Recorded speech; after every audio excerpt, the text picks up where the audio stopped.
It was a bitterly cold evening in the town of Black Hollow when Clara received the letter. The envelope was ancient, the paper inside yellowed and brittle. The ink was faded but legible. You are cordially invited to the estate of Morrow Manor. Your presence is requested at midnight. Bring no one. Clara hesitated. She had never heard of Morrow Manor, but the letter bore no return address, and curiosity gnawed at her. Black Hollow was a small town. If this manor existed, it shouldn't be far. After all, what harm could it do to investigate? The clock struck 11 when Clara stepped out of her cottage, wrapped in a thick coat. The streets were unusually empty, the air heavy with an eerie silence. Guided by instinct, she made her way to the outskirts of town, where the forest loomed. There, nestled among the skeletal trees, stood a mansion she had never seen before. Morrow Manor was enormous, its Gothic architecture casting long shadows in the moonlight. Its windows were dark, but faint candlelight flickered in the grand doorway, which was slightly ajar. Her footsteps crunched on the gravel as she approached. She hesitated, but something, an unshakable pull, drew her inside. The door creaked as she pushed it open, revealing a vast, dimly lit foyer. The air inside was cold, and the scent of decay lingered. Dust covered the ornate furniture, but the room didn't feel abandoned. On a small table near the staircase lay a second letter, addressed to her. "Welcome, Clara. Please proceed to the drawing room. The others are waiting." Her heart raced. Others? She hadn't seen a soul. She glanced at the staircase, its banister carved with intricate patterns of faces and twisting vines. Somewhere in the house, a faint rhythmic tapping echoed. Clara found the drawing room down a long, dark hallway. The room was grand yet suffocating, its walls lined with grim portraits of stern-faced strangers. In the center stood a long dining table, and around it sat 7 chairs. 6 were occupied. Each figure wore a mask, white porcelain, featureless except for slits for the eyes. The masks seemed to gleam in the candlelight. No one spoke. They simply turned their heads in unison, staring at Clara as she entered.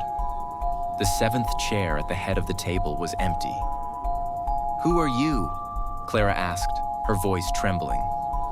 No one answered. Instead, one of the masked figures gestured to the chair. Her instincts screamed at her to leave, but she couldn't move. Her legs carried her forward as though guided by an invisible force. She sat.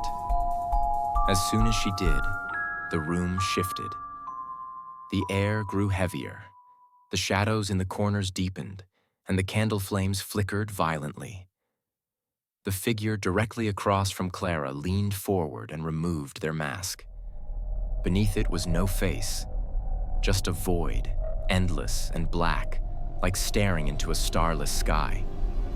A voice, deep and resonant, filled the room. Not from the figure, but from everywhere at once. "You have come to claim what is yours, Clara. The inheritance of Morrow Manor." "I don't know what you're talking about," she whispered. The figure nearest her removed their mask, revealing another void. One by one, the others followed, until all 6 stared at her with their emptiness. The voice continued. "This house has waited for you. The debt of your bloodline must be paid."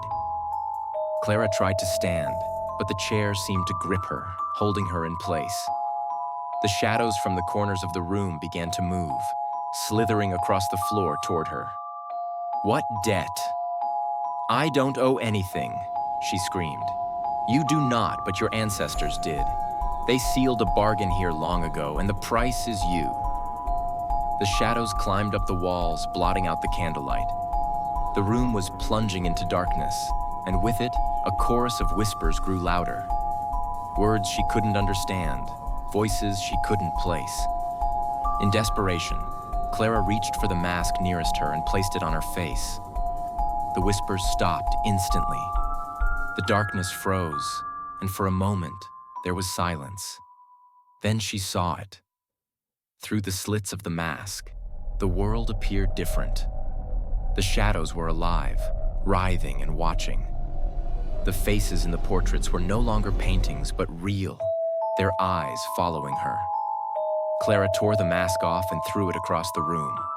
She bolted for the door, her footsteps echoing in the suffocating dark. Behind her, the voices roared, "You cannot escape what is owed." She burst out of the mansion and into the icy night. When she turned back, Morrow Manor was gone. In its place stood the skeletal forest, silent and still. For weeks, Clara tried to forget. But every night, the whispers returned, growing louder, closer. And every morning, she found another mask on her bedside table. Perfect white porcelain waiting for her.